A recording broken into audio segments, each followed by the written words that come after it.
ठीक है, तो चलो स्टार्ट करते, मतलब कंटिन्यू करते हैं वही पोलर फॉर्म जहाँ से कल छोड़े थे वहीं से कंटिन्यू करेंगे। तो बेटा ऑलरेडी हम प्रिंसिपल आर्गूमेंट निकालना सीख चुके हैं। प्रिंसिपल आर्गूमेंट निकालना कैसे निकालते हैं कि सपोज आपको एक complex number z is equal to x plus i y दिया है, और आप उसका प्रिंसिपल आर्गूमेंट निकालने के लिए स्टेप वन क्या होता है, स्टेप वन अल्फा निकालना है ना।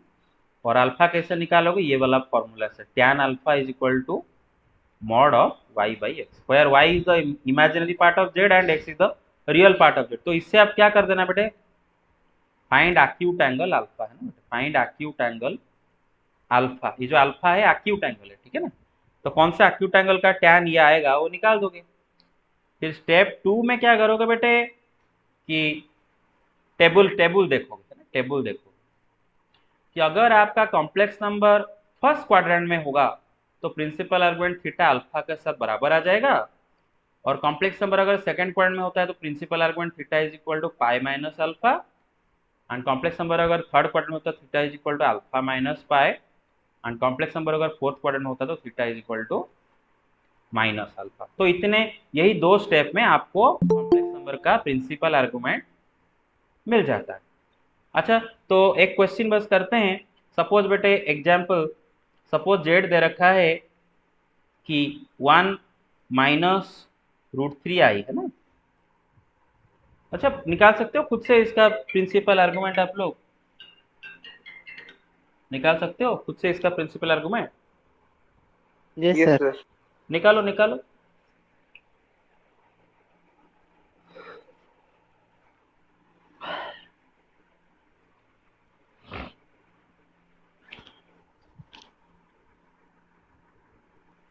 हाँ हो गया भाई, भाई लोग हो सर गया। -6, सर -5/3। -5/3, अच्छा ठीक है, सबका हो गया। Yes sir, -5/3। -5/3, अच्छा कितनों का नहीं हुआ -5/3। अब देख लो बेटे पूरा स्टेप वाइज जाएंगे। प्रिंसिपल आर्गुमेंट थीटा हमें निकालना है, तो उसके लिए पहले अल्फा निकालेंगे, और अल्फा निकालने के लिए टैन अल्फा निकालेंगे, और टैन अल्फा का फॉर्मूला क्या है बेटे, mod of y by x. अच्छा इधर y x क्या है, y क्या है, x1, y क्या है बेटा -√3 है ना। हाँ तो y बाई एक्स क्या आ जाएगा, y बाई एक्स क्या आ जाएगा बेटा, -√3/1 मतलब -√3, एंड यस उसका सर। मॉड मतलब सर प्लस। उसका मॉड। √3। हाँ यस तो, सर। और अल्फा क्या है बेटे, मैं यहाँ पर लिख चुका हूँ, अल्फा क्या है बेटा, एक्यूट एंगल है ना। तो कौन सा एक्यूट एंगल का टैन होता है √3, 60 सर डिग्री। 5/3 यस। अच्छा अभी कॉम्प्लेक्स नंबर का क्वाड्रेंट पता करो, x positive y negative, sir fourth quadrant. X positive y negative fourth quadrant है ना बेटा। अच्छा तो complex number is in fourth quadrant, तो फोर्थ क्वाड्रेंट में जब कॉम्प्लेक्स नंबर होता है तो उसका प्रिंसिपल एलिमेंट थीटा क्या होता है, टेबल से देखो, sir minus minus alpha. Alpha. तो मतलब थीटा इज इक्वल टू -5/3, ठीक है ना, ये होता है उसका प्रिंसिपल आर्गुमेंट। अच्छा, तो ये गया प्रिंसिपल आर्गुमेंट, आप निकाल सकते हो ऐसे करके कॉम्प्लेक्स नंबर। अच्छा अभी देखो बेटे बाकी के एक एक एग्जाम्पल ले लेते हैं बस। सपोज हम एक प्योरली रियल कॉम्प्लेक्स नंबर लेते हैं ना, z इज इक्वल टू 2, जो कि सुबह हम बोल रहे थे आपको, लेकिन वीडियो में रिकॉर्ड नहीं हुआ था इसलिए दोबारा करवा रहे हैं। अच्छा इसका x क्या होगा बेटे, सर 2। y क्या हो जाएगा, 0 है ना, real part 2, imaginary part 0, purely real complex number ना। इसको आप कैसे पढ़ो, 2 + 0i है ना, समझ रहे हो ना, x2y0, ठीक है ना। अच्छा, यस ये सर। वाला ये वाला कॉम्प्लेक्स नंबर प्योरली रियल है। प्योरली रियल कॉम्प्लेक्स नंबर कहाँ पर रहते हैं बेटे, रियल एक्स एक्सिस को हम सर क्या एक्स बोलते एक्सिस। हैं, एक्स एक्सिस को रियल एक्सिस बोलते सर हैं ना, रियल सुना एक्सिस। जाता है। तो सारे प्योरली रियल नंबर कहाँ पर रहते हैं, एक्स एक्सिस पर रहते हैं। उसका कोऑर्डिनेट क्या होगा, 2, 0, तो मानो इधर है 2, 0। अच्छा पॉइंट का नाम पी देता हूँ, और सपोज ऑरिजिन है। अच्छा, कॉम्प्लेक्स नंबर का आर्गुमेंट होता है क्या, आर्गुमेंट होता है क्या कॉम्प्लेक्स नंबर का आर्गुमेंट, प्रिंसिपल आर्गुमेंट नहीं पूछ रहा हूँ, खाली आर्गुमेंट का मतलब क्या होता है कि उसको ओरिजिन के साथ जोड़ दो, जो लाइन बनता है वो line sir positive positive x x axis, axis के साथ हाँ जो भी एंगल बना रहा है ना, जितना एंगल। क्लॉकवाइज यस हो सर। एंटी क्लॉकवाइज हो, तो कॉम्प्लेक्स नंबर इधर है और उसको मैं ओरिजिन के साथ जोड़ देता हूं, तो ये OP line positive x axis के साथ जितने भी एंगल बना रहा है वो सब उसके एक एक आर्गुमेंट है। आप देख सकते हो बेटे कि यहाँ पर हमेशा मैंने बताया था बेटे, रोटेशन स्टार्ट करते हैं पॉजिटिव एक्स एक्सिस से, है ना, रोटेशन का शुरुआत होता है पॉजिटिव एक्स एक्सिस हमेशा, इनवेरिएबली, कन्वेंशनली। तो बेटा पॉजिटिव एक्स एक्सिस से रोटेट करना शुरू करेंगे। बेटा अभी ओपी उसके ऊपर बैठा है ना, मतलब ऐसा समझ लो कि बिल्कुल रोटेशन शुरू नहीं हुआ है ना। तो कितना एंगल क्रिएट हुआ, 0 तो रेडियन। 0 डिग्री। 0 डिग्री या फिर रेडियन में बोलो तो 0 रेडियन। बेटा और भी बहुत सारे एंगल, इनफाइनाइट एंगल बनेंगे, क्योंकि बेटा देखो मानो आपने ओ एक्स से रोटेशन स्टार्ट किया और एक कंप्लीट तो 0 360 रेवोल्यूशन के बाद आकर उसके ऊपर बैठ गए तो 2 पाई एंगल क्रिएट हो रहा है इधर। क्लॉकवाइज में सपोज कंप्लीट रेवोल्यूशन के बाद आके बैठ गए तो -2 ऐसे करके बहुत सारे एंगल क्रिएट हो गए। लेकिन उनमें से जो 0 है, 0 इसका एक आर्गुमेंट होगा, क्योंकि ओपी पॉजिटिव एक्स एक्सिस के साथ 0 रेडियन में एंगल बना रहा है, 0 एक आर्गुमेंट है। और 0 आपका -पाई से +पाई के बीच में भी आता है ना, समझ रहे हो ना मेरे बात। तो बेटे therefore its argument theta is equal to what, 0। और यहाँ पर मुझे आर्गुमेंट निकालने के लिए अल्फा निकालने की कोई जरूरत नहीं है, ठीक है, इधर मुझे अल्फा का कोई भी जरूरत नहीं है। अच्छा, अगर मेरा कॉम्प्लेक्स नंबर ऐसा हुआ, वही प्योरली रियल ले रहा हूं बट नेगेटिव नंबर ले रहा हूं, -2 +0, भाई समझ सकते हो आप। तो इसका रियल पार्ट क्या होगा, x क्या होगा, -2। y क्या होगा। 0। तो ये वाला पॉइंट कहां पर होगा, नेगेटिव एक्सिस पर होगा ना, -2, 0। Yes sir. मानो p और ये ओरिजिन। अभी पॉइंट p को ओरिजिन के साथ जोड़ दो। हाँ, आर्गुमेंट का डेफिनेशन दोबारा बोलो, आर्गुमेंट क्या होता है। Sir, the angle made by that line from the positive x-axis. वही थी पॉजिटिव एक्सिस है ना बेटे। ओरिजिन के साथ कॉम्प्लेक्स नंबर को अगर आप जोड़ दो तो लाइन पॉजिटिव एक्स एक्सिस के साथ जो जो एंगल बना रहा है, याद रखो बेटे, खाली एक्स एक्सिस नहीं, पॉजिटिव एक्स एक्सिस का जो जो एंगल बना रहा है वो सब उसका एक आर्गुमेंट है, एक आर्गुमेंट है। तो बेटे देखो, आप रोटेशन स्टार्ट करते हो पॉजिटिव एक्स एक्सिस से, और बेटे सपोज पॉजिटिव से रोटेशन स्टार्ट करके ऐसे आके पहुंचे, तो बेटे ये पॉजिटिव एक्सिस के साथ एक एंगल बना रहे, वो क्या है बेटे, पाई रेडियन। क्या है बेटे, Sir, one pi radian, pi radian. एक रेडियन। अच्छा, पीछे भी अगर देखो तो उसी इक्वल मैग्नीट्यूड में एक एंगल बना रहा है, लेकिन सर क्लॉकवाइज इसको नहीं डायरेक्शन। ले सकते। हाँ, क्लॉकवाइज डायरेक्शन में ये एक एंगल बना रहा है, देख रहे हो ना। तो -पाई वाला एंगल भी बना रहा है ना, यहाँ देखो क्लॉकवाइज -पाई। लेकिन पाई -पाई में से किसको हम प्रिंसिपल आर्गुमेंट में ले, सर पाई को। पाई को पाई लेना को। बेटे, क्योंकि मैंने बोला था ना प्रिंसिपल आर्गुमेंट -पाई से बड़ा होता है पाई, या फिर पाई से छोटा होता है, पाई के से इक्वल भी हो सकता है। तो -पाई प्रिंसिपल आर्गुमेंट कभी नहीं बनता, पाई बनता है। तो यहाँ पर इसका प्रिंसिपल आर्गुमेंट को किसको लेंगे भाई, पाई को लेंगे, है ना, पाई को लेंगे। अच्छा, थीटा इज इक्वल टू पाई। अच्छा, अभी और दो बस बचा। सपोज मेरे पास एक कॉम्प्लेक्स नंबर है, और मेरा कॉम्प्लेक्स नंबर मानो प्योरली इमेजिनरी है ना, मानो z is equal to 2i। इसका x क्या होगा बताओ बेटे, 0। y क्या होगा, सर 2। 2। कहाँ पर होगा ये कॉम्प्लेक्स नंबर, इधर कहीं पर होगा ना, 0, 2। Yes sir. अच्छा, मानो पॉइंट P है। अच्छा, उसको ओरिजिन के साथ जोड़ देता हूँ ना, सर OP। pi/2। हाँ, अभी देखो बेटे, OP पॉजिटिव एक्सिस के साथ बहुत सारे एंगल बनाता है, लेकिन उनमें से एक एंगल ये पाई/2 है। और पाई/2 आपका इसी रेंज में आता है ना, -पाई से पाई के बीच में, अरे समझ रहे हो ना। हाँ, तो यस सर। आपका यहाँ पर यस थीटा सर। क्या हो जाएगा, पाई/2। तो बेटे इनमें, इन केसेस में आपको अल्फा निकालने की कोई जरूरत नहीं पड़ता है, डायरेक्ट हम निकालते हैं ना। अच्छा, सपोज कॉम्प्लेक्स नंबर है z इज इक्वल टू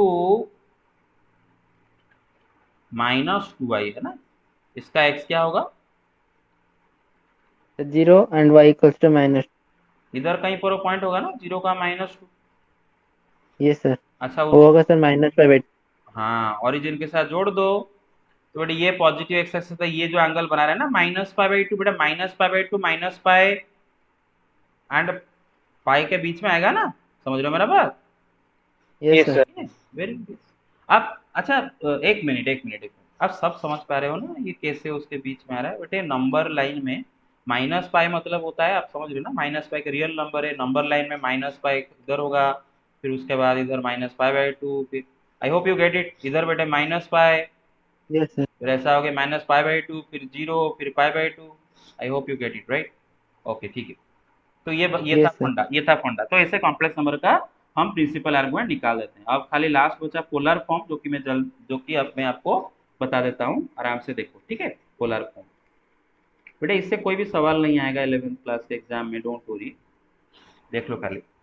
बेटे सपोज मेरे पास एक complex number z is equal to x plus i y है, ठीक है। बेटे पोलर फॉर्म को समझाने के लिए हम कॉम्प्लेक्स नंबर को फर्स्ट क्वाड्रेंट में लेके समझाएंगे। अब बाकी क्वाड्रेंट में भी उसका पोलर फॉर्म वैसे ही डिराइव होता है, लेकिन वो हम नहीं करेंगे, तो वो बहुत टाइम वेस्ट हो जाएगा और आप अननेसेसरली कंफ्यूज हो जाओगे।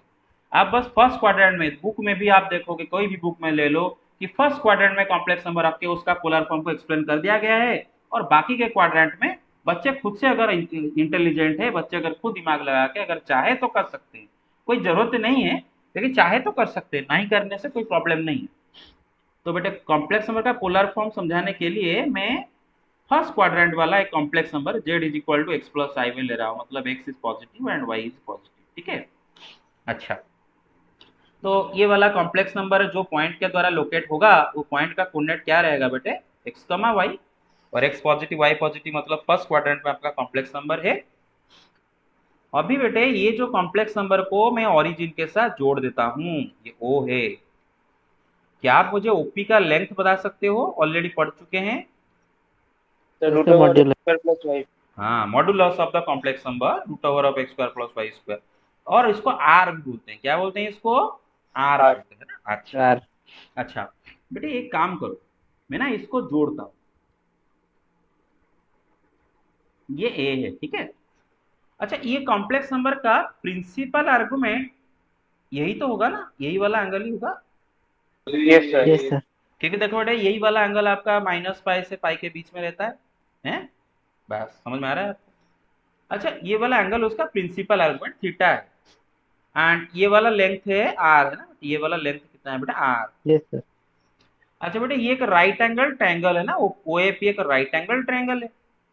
अब ये राइट एंगल ट्रायंगल में कॉस थीटा क्या होगा इधर बेटे, base upon hypotenuse, base upon, तो बेस क्या है बेटा, OA है। Yes sir. OA by OP। OP। अच्छा बेटा OA का लेंथ कितना है बेटे, सर एक्स। AP का लेंथ वाई। समझ में आ रहा है ना। अच्छा अच्छा बेटा OA क्या है बेटा, x है ना, एंड OP क्या है बेटा, OP का लेंथ कितना है बेटा, r है। तो x क्या हो जा रहा है बेटे, r cos थीटा, x क्या हो जा रहा है बेटे, r cos थीटा। समझ में आ रहा है मेरा बात, yes sir. Cross yes multiplication से। अच्छा साइन थीटा क्या हो जाएगा, p by h, y by r. y by r, तो y क्या जाएगा, r साइन थीटा। समझ रहे हो मेरा बात। अच्छा यस सर। कॉम्प्लेक्स नंबर हमारा है क्या बेटे, x प्लस आई वाई, है ना, this is our complex number. और ये कॉम्प्लेक्स नंबर का कौन सा फॉर्म है बेटे, स्टैंडर्ड फॉर्म, ये उसका कौन सा फॉर्म है, स्टैंडर्ड फॉर्म। अब मुझे पता चला कि कॉम्प्लेक्स नंबर का जो रियल पार्ट x है, मैं उसको उस कॉम्प्लेक्स नंबर का मॉडुलस एंड प्रिंसिपल आर्गुमेंट के टर्म में भी एक्सप्रेस कर पाता हूं। रियल पार्ट x को मैं उसका मॉडुलस r एंड उसका प्रिंसिपल आर्गुमेंट थीटा के टर्म में एक्सप्रेस कर पाऊंगा, और x की जगह में लिख पाऊंगा r cos थीटा। क्या लिख सकता हूं, r cos थीटा। मेरे बात समझ रहे हो। Yes sir. और बेटे उसका जो इमेजिनरी पार्ट y है उसको भी मैं मॉडुलस एंड प्रिंसिपल आर्गुमेंट के टर्म में एक्सप्रेस कर पाता हूँ, तो y का जगह में क्या लिख दूंगा बेटे, r sine theta. Sine theta. अब ये दोनों में से अगर r कॉमन ले जाए तो ये होता है बेटे r whole into cos theta plus i sin theta. Everybody get it, and this is called polar form of the complex number. तो बेटे कॉम्प्लेक्स नंबर का दो फॉर्म हम पढ़ते हैं, एक होता है स्टैंडर्ड फॉर्म जिसमें उसका real part imaginary part mention होता है, दूसरा होता है उसका पोलर फॉर्म जिसको आप देखोगे तो उसका मॉडुलस आपको पता चल जाता है एंड उसका प्रिंसिपल आर्गुमेंट आपको पता चल जाता है। You get it, clear. Yes sir.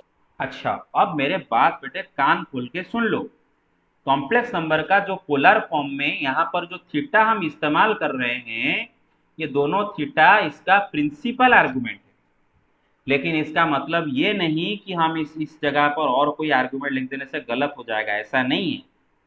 हम यहाँ पर ये थीटा के जगह कॉम्प्लेक्स नंबर का इनफाइनाइट आर्गुमेंट में से कोई भी आर्गुमेंट लिख सकते हैं।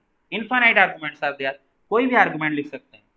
बस मैथमेटिशियन लोग बोल के गए हैं कि हम प्रिंसिपल आर्गुमेंट का इस्तेमाल करेंगे। क्लियर और नॉट? इसीलिए मैं, नहीं तो मैं ये एंगल क्यों, मैं और एक एंगल ये भी ले सकता था। तो प्रिंसिपल आर्गुमेंट को इस्तेमाल करने के लिए मैथमेटिशियन लोग बोल के गए हैं। तो यूनिवर्सली पोलर फॉर्म में जो थीटा लिखते हैं हम उसको प्रिंसिपल आर्गुमेंट लिखते हैं। क्लियर और नॉट? तो क्वेश्चन करें? Yes, sir. Yes, sir. Okay, एक क्वेश्चन करते हैं। Express the following complex number in polar form.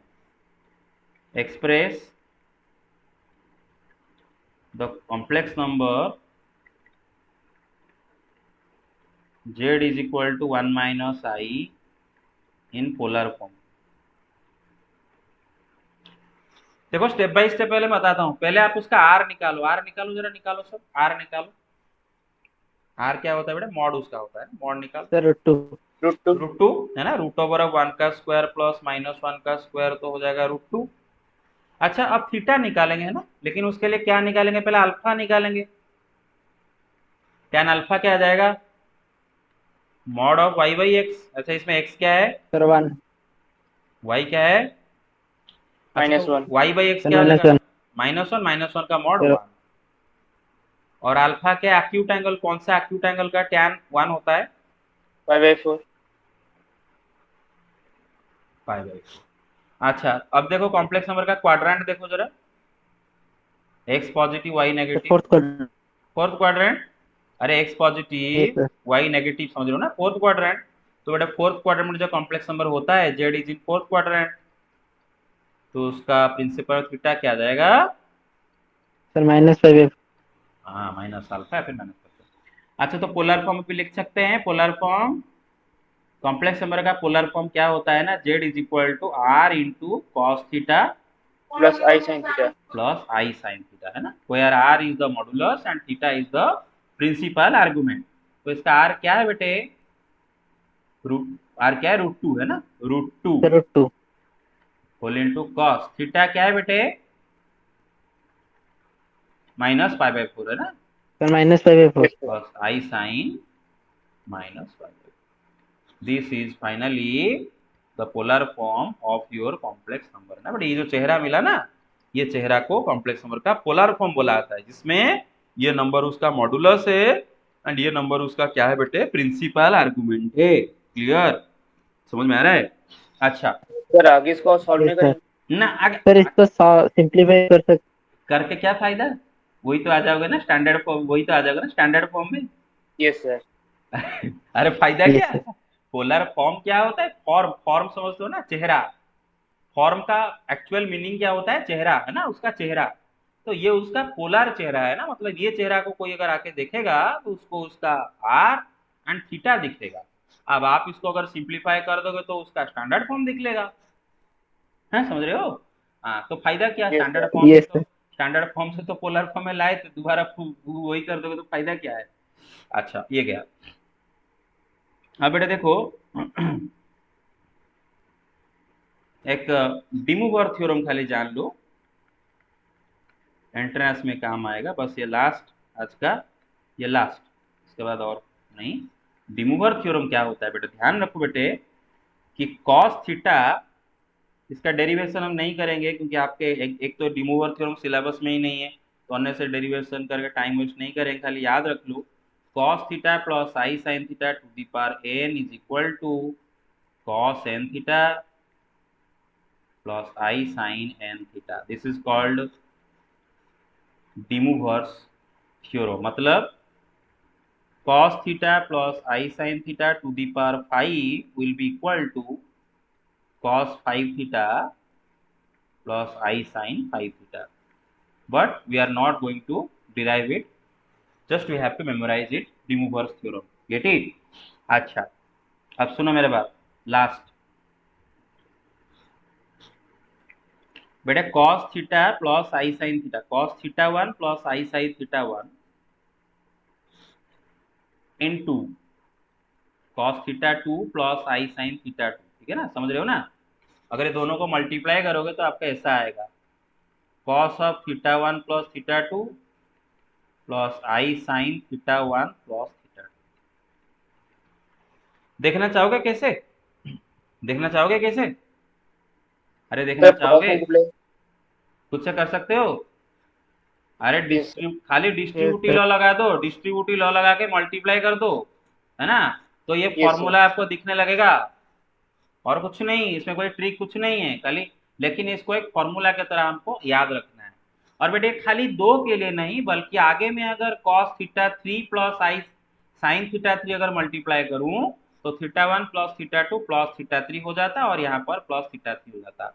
उसी तरह बेटे आगे चल के अगर मैं ऐसे 100 लिख दूं ना, cos थीटा थ्री प्लस आई sine theta three into cos theta four plus आई साइन थीटा फोर, तो यहाँ पर बेटे theta one plus theta two plus theta three plus theta four, यहाँ पर theta one plus theta two plus theta three.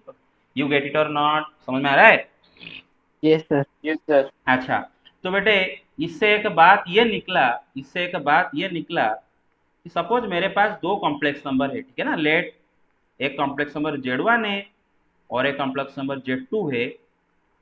बेटे Z1 का मानो polar form है R1 into cos theta one plus आई साइन थीटा वन, ठीक है?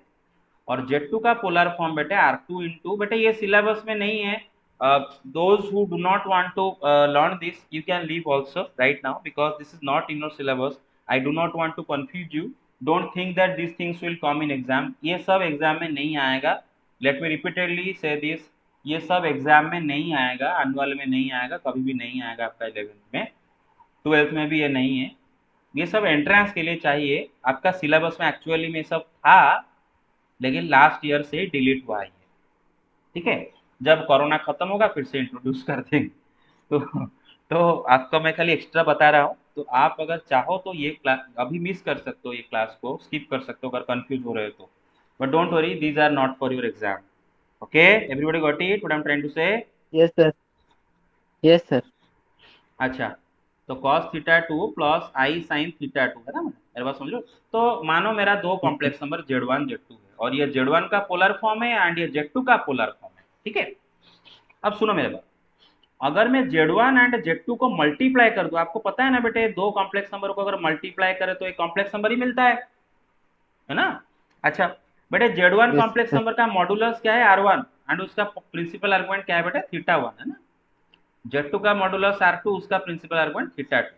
अच्छा चलो दोनों को मल्टीप्लाई करते हैं, तो अगर मल्टीप्लाई करें, बट ये दो नंबर को अगर मल्टीप्लाई करेंगे, R1 इंटू R2 बाहर आएगा, और ये दोनों मल्टीप्लाई जब होंगे, आपको पता है ऑलरेडी पढ़ के आए हैं, cos थीटा वन प्लस आई sine theta one into cos theta two plus आई साइन थीटा टू, क्या यही आ जाता है?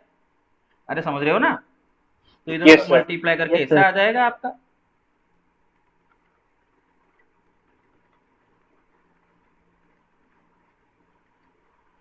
तो इसका मतलब दोनों कॉम्प्लेक्स नंबर को जब हम मल्टीप्लाई कर दिए, तो जो न्यू कॉम्प्लेक्स नंबर आया उसका पोलर फॉर्म ये होगा, है ना बेटा? देख लो पोलर फॉर्म की तरह दिख रहा है कि नहीं?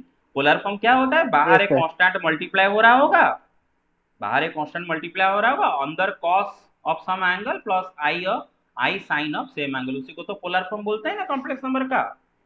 अच्छा बेटे, ये जो दोनों को मल्टीप्लाई करने के बाद जो कॉम्प्लेक्स नंबर मिला, उसका मॉडुलस क्या है बेटे? R1 इंटू R2, है ना? और ये तो हमें पता भी था ना, ये तो हमें पहले से ही पता था, दो कॉम्प्लेक्स नंबर का प्रोडक्ट का मॉडुलस इज इक्वल टू दोनों का इंडिविजुअल मॉडुलस का प्रोडक्ट। अरे समझ रहे हो ना? यस। तो Yes, इन sir. तो दोनों कॉम्प्लेक्स नंबर को मल्टीप्लाई करके जो जो कॉम्प्लेक्स नंबर मिलेगा उसका modulus is the same as दोनों का इंडिविजुअल मॉडुलस का मल्टीप्लिकेशन। तो यहाँ पर वही तो हो रहा है ना, इन दोनों का मॉडुलस R1 R2 है, जो कि R1 R2 का मल्टीप्लिकेशन है, और R1 R2 क्या है बेटा? Z1 Z2 का मॉडुलस है। तो कोई बड़ा बात नहीं, ये पता चल जाता है। लेकिन हाँ, यहाँ से बड़ा बात क्रिएट हुआ बेटे, Z1 इंटू Z2 का प्रिंसिपल आर्गुमेंट जरा देखो क्या है बेटे? Theta one plus theta two, है ना बेटे? बेटे प्रिंसिपल आर्गुमेंट को हम ऐसे ARG ब्रैकेट में ऐसे लिखते हैं ना बेटे, ARG मतलब आर्गुमेंट, ठीक है ना? आर्गुमेंट या फिर प्रिंसिपल आर्गुमेंट। तो argument of Z1 into Z2 यहाँ पर क्या आया बेटे? Theta one plus theta to, देख रहे हो ना? सबको देख रहे हो? Yes, sir. अच्छा, yes and sir. and what is theta one? Argument of Z1. What is theta two? Argument of Z2. तो मजे की बात यह है, एक मजे की बात यह निकला कि अगर मुझे दो कॉम्प्लेक्स नंबर का आर्गुमेंट मालूम है तो मैं उन दोनों को मल्टीप्लाई करके उनका आर्गुमेंट सेपरेटली निकालने की जरूरत नहीं है। Argument of Z1 into Z2 will be equal to argument of Z1 plus argument of Z2। You get it? Get it और नॉट? Yes, sir. अच्छा, एक्सक्यूज मी सर। हाँ Yes, बोलो। sir. एक्चुअली सर मेरा पूरा polar form का sir 2 classes miss हो गया था सर। हाँ, don't worry, listen, polar form का जो 2 क्लास मिस हो गया था, वीडियो देख लो, पिछले का लास्ट 2 वीडियो देख लो। और सिलेबस में यस नहीं है, एग्जाम में ये सवाल नहीं आएगा, तो ज़्यादा स्ट्रेस लेने की जरूरत नहीं है। लेकिन अगर सीखना चाहते हो तो लास्ट 2 वीडियो देख लो, यस ठीक सर। है? लास्ट 2 वीडियो देख लो। But don't worry, these are very easy, actually बहुत इजी है। आप अगर कोई दोस्त को भी फ़ोन करके पूछ लो, वो भी समझा देगा।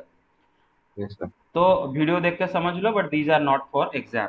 तो आपके एग्जाम में सिर्फ और सिर्फ आपका कॉम्प्लेक्स नंबर का मॉडुलस तक ही ये बस है, ठीक है? आपका उसका कॉन्जुगेट, उसका मॉडुलस और कॉन्जुगेट मॉडुलस को लेके जो सवाल है मिसलेनियस एक्सरसाइज में, वो सब है।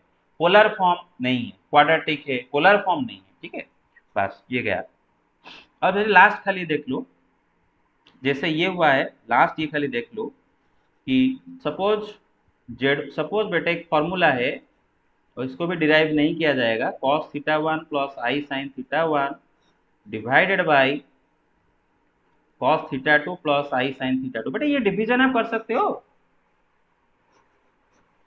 मतलब इसको स्टैंडर्ड फॉर्म में ला सकते हो डिवीजन करके। कैसे? डिनोमिनेटर का कॉन्जुगेट ऊपर नीचे मल्टीप्लाई तो करने का, सोच क्या रहे हो?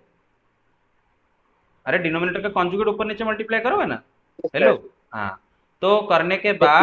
करने के बाद ये ऐसा आएगा, cos theta 1 minus theta 2 plus आई साइन थीटा 1 माइनस थीटा 2। घर में खुद से डिराइव कर सकते हो, ठीक है? ऐसा इसका चेहरा आएगा। अब बेटा इसी को इस्तेमाल करके हम बोल सकते हैं, बेटा क्या हुआ देख रहे हो ना, ऊपर का आर्गुमेंट माइनस नीचे का आर्गुमेंट, ठीक है ना? ऊपर का आर्गुमेंट माइनस नीचे का आर्गुमेंट। तो इसको इस्तेमाल करके हम ऐसा बोल सकते हैं, सपोज एक कॉम्प्लेक्स नंबर Z1 है which is R1 cos theta 1 plus I sine theta 1, और एक कॉम्प्लेक्स नंबर Z2 है R2 into cos theta 2 plus आई साइन थीटा 2। तो बेटा Z1 बाई Z2 क्या होगा, डिवाइड अगर करें तो R1 by R2 into this divide by this, और दिस डिवाइड बाई दिस अभी क्या लिखे हैं, यही तो लिखे है ना, Yes, sir. मतलब cos of theta Yes, 1 sir. Minus theta 2 plus I sine of theta 1 minus theta 2। तो मजे की बात यह है कि दोनों कॉम्प्लेक्स नंबर को जब डिवाइड करेंगे, डिवीजन जब करते हैं, तो जो नया कॉम्प्लेक्स नंबर क्रिएट होगा उसका मॉडुलस क्या आएगा, R1 बाई R2, जो कि हमें पता है। हमें पता है कि Z1 बाई Z2 का mod is equal to Z1 का मॉड बाई Z2 का मॉड, ये तो पता है। हाँ, उसका आर्गुमेंट क्या आ जाएगा बेटे, Z1 बाई Z2 का आर्गुमेंट क्या आ गया, theta 1 minus theta 2। And Yes, theta sir. 1 क्या है बेटे, आर्गुमेंट ऑफ Z1 का Z1, argument. Z2 क्या है बेटा, आर्गुमेंट ऑफ। And बस, yes. तो आज के लिए इतना ही। आज के लिए क्या, पोलर फॉर्म दी एंड हुआ, पोलर फॉर्म दी एंड हुआ, नॉट फॉर एग्जाम, एंट्रेंस के लिए समझ लो। To next, from next class we shall start sequence and series, ठीक है? Yes, sir. Yes, sir. AP GP arithmetic mean blah blah blah, ठीक है? और सुनो, नेक्स्ट क्लास से हम थोड़ा रफ्तार बढ़ाएंगे, और मैं आपको रिक्वेस्ट करता हूँ एक चीज कि पूरा क्लास में अटेंटिव रहा करो, क्योंकि देखो बेटा, आप एक चीज, मेरा क्लास अभी तक करते आ रहे हो, कितना महीना हो गया आप मेरा क्लास किए हो, how many months? 3. The 3 months. 3 months. अच्छा, 3 महीने में आप एक चीज नोटिस किए हो कि मैं कोई चीज स्किप नहीं करता, नोटिस किए हो ना? Have I ever skipped Yes, sir. Anything? क्या मैं कहीं No, पर क्या मैं कहीं No, पर sir. क्या मैं कहीं पर मेहनत बचाने के लिए शॉर्टकट मार देता हूँ? तो ऐसा कर लो, और वो वाला no, बात मत करो। no, sir. एक No, एक sir. एक एक क्वेश्चन को 3-4 मेथड में भी करवाया हो कि नहीं ट्रिग्नोमेट्री में? Yes, Yes, sir. sir. Yes, हाँ, sir. तो क्यों ऐसा करवाया, क्योंकि मैं नहीं चाहता कि कोई चीज आप स्किप करो। तो मैं आपको जितना डिटेल में पढ़ा रहा हूँ उतना डिटेल में आप भी अटेंटिवली सुना करो, और घर में होमवर्क मेंटेन करो, असाइनमेंट कंप्लीट करो। ट्रिग्नोमेट्री का अच्छा, कॉम्प्लेक्स नंबर का असाइनमेंट तो शायद हो गया था आप लोग का सबका, है ना, मिसलेनियस पूरा कवर कर Yes, दिए sir. थे। अच्छा ठीक है। अच्छा ठीक है, मैं कुछ एक्स्ट्रा असाइनमेंट कॉम्प्लेक्स नंबर का आज रात को दे देता हूँ। आज रात को अगर नहीं दिया तो कल तो सुबह दे मिसलेनियस दूंगा। एक्सरसाइज नहीं किए थे। अच्छा तो मिसलेनियस एक्सरसाइज कर लो ना, start miscellaneous Yes, exercise sir. Assignment yes आपका। सर। ये आप ओके खुद सर। करो, आप खुद करो असाइनमेंट, ठीक है, करो। और सुनो, Yes, sir. सीक्वेंस सीरीज को बड़े प्यार से बेटे पढ़ेंगे, प्यार और मोहब्बत से इसको पढ़ेंगे, डर कर नहीं पढ़ेंगे, पूरा मजा लेके पढ़ेंगे। आगे आगे जो चैप्टर है ना बेटे पूरा मजे से पढ़ेंगे। आगे आपका एक चैप्टर है बेटे परमुटेशन कॉम्बिनेशन प्रोबेबिलिटी, जो कि दूसरों को डिफिकल्ट लगता है, दूसरे बच्चों को। लेकिन मैं गारंटी हूँ अगर क्लास में ना पूरा अटेंटिव होकर सुनोगे, एक भी वर्ड अगर मेरा मिस नहीं करोगे, आपको मजा आने लगेगा उस सवाल में। पूरा वो चैप्टर्स ऐसे हैं कि अगर एक गांव का बंदा है ना बेटा, हम सबका एक आइडिया है कि गांव के लोग नहीं कर पाएंगे, हम ज्यादा पंडित है, मैथमेटिक्स कर लेंगे, हम बड़े बड़े स्कूल में पढ़ते हैं, हम सब कर लेंगे। गांव के लोगों के दिमाग में इतना बुद्धि नहीं, ये हमारा एक माइंड सेट होता है। हर लोग मतलब इंसान मतलब कॉमन एटीट्यूड है लोगों में। लेकिन आपको हैरानी होगा कि जो परमुटेशन कॉम्बिनेशन एंड जो प्रोबेबिलिटी चैप्टर जो आप लोगों को डिफिकल्ट लग सकता है, और कारण क्या होगा, क्यों डिफिकल्ट लगेगा, अटेंटिव ना होना। वो चीज कोई ना पढ़ा के भी एक गांव, मतलब गांव में बहुत सारे बेटे बड़े बुजुर्ग हैं जिनका दिमाग इतना शार्प है, मतलब गांव में बैठ के पान खा रहे होंगे बाहर, तुम उनको ये सवाल दोगे ना वो सोच के कर लेंगे। क्यों पता है, बचपन में एक जब ब्रिटिश हमारे देश को कंट्रोल कर रहे थे, ब्रिटिश जाने के बाद हमारे देश में जो मैथमेटिक्स पढ़ाया जा रहा था वो अभी का मैथमेटिक्स से ज्यादा अच्छा मैथमेटिक्स था। और बेटा हमारे एक इंडिया इंडिया में एक मैथमेटिक्स कराया जाता है, इसको बोलते हैं पाटी गणित, ठीक है। पाटी गणित होता है क्या बेटे, पाटी गणित एक इतना सा मोटा सा किताब होता है पाटी गणित। वो पाटी गणित जो होता है उसमें बेटे मतलब बहुत सारा मैथमेटिकल प्रॉब्लम्स होते हैं। और बेटे वो प्रॉब्लम्स ना, I guarantee you, extremely difficult. और वो सारे प्रॉब्लम को ना वो बड़े बुजुर्ग करके आए हैं, कुछ कुछ। तो बेटे उनका दिमाग इतना शार्प है, वो परमुटेशन कॉम्बिनेशन आपके सामने धर धर धर धर करके बोल देंगे, अरे ऐसा हो रहा है, अरे ये ऐसा कर दो, ऐसा कर दो। लेकिन आपको डिफिकल्ट ऐसा इसीलिए लगेगा बिकॉज आप डरते हो मैथमेटिक्स को। लेकिन उनको डिफिकल्ट ऐसे नहीं लग रहा है क्योंकि वो मैथमेटिक्स का मजा लेते हैं, राइट। आप बोलो कॉम्प्लेक्स नंबर में आपको डर लग रहा है अभी। No, sir. No sir. लेकिन लेकिन बिगिनिंग में क्या आप सबको आपको ये पता था ये सब complex number, No, sir. No sir. कुछ पता था नहीं, ट्रिग्नोमेट्री पूरा खत्म करके आ गए, डर लगा। No, sir. No sir. लेकिन बिगिनिंग में कितना लग रहा था, 11th का क्या हो रहा होगा, ब्ला ब्ला ब्ला। तो उसी तरह बेटे पढ़ाई बिल्कुल आसान है, कभी भी मैथ डिफिकल्ट नहीं होता, मैथ सबसे इजी होता है। अगर मैथ को गेम के तरह सोचो तो मैथ इजी होगा। और मैथ को अगर एग्जाम के ओरिएंटेड होके पढ़ोगे तो बेटे भूत बन के सर पे तांडव करेगा, लेट मी टेल यू। कि मैं 100 से 100 लाऊंगा, 99 ले आया तो भूचाल आ जाएगा, ऐसा ऐसा सोच के पढ़ोगे तो बेटे आपका बहुत खराब हो जाएगा। बेटे कूल रहा करो, मैथमेटिक्स करते हो रिलैक्स रहो, हाथ को रिलैक्स रखो, ब्रेन को रिलैक्स रखो। हाथ और ब्रेन के बीच में सिंक्रोनाइजेशन करो। सिंक्रोनाइजेशन समझते हो ना, मतलब क्या होता है, मतलब जिस स्पीड में सोच रहे हो उसी स्पीड में लिखो। बेटा आपका गलती क्या होता है कि आप में से बहुत सारे सोचते हो ज्यादा स्पीड में, लिखते हो स्लोली। और कोई कोई लिखते हो स्पीड में, सोचते हो स्लोली। बेटा उससे क्या होता है पता है, आपका दिमाग और हाथ में बैलेंस नहीं रहता, सिंक्रोनाइजेशन नहीं रहता। तो आप सोचे हो कुछ, लिखे हो कुछ। अरे मेरे बात समझ रहे हो, Yes, ओके। sir. हाँ, यस सर। तो आप सोचे हो 2, लिख के आए हो -2।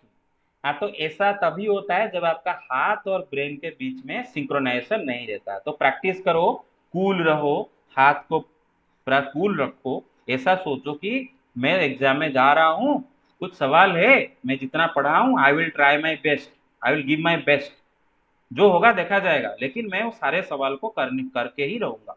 बस ऐसा एटीट्यूड लेके जाओ। डर के अगर जाओगे कि मेरा मार्क कम हो जाएगा, पापा क्या बोलेंगे, मम्मी क्या बोलेगी, ऐसा डर डर के जाओगे तो एग्जाम खराब हो जाएगा। क्लियर और नॉट। तो ये था फंडा। Yes, चलो sir. Guys, thank you sir very much. Exam में एक क्वेश्चन नहीं होने से सर डर लगता है, तो फिर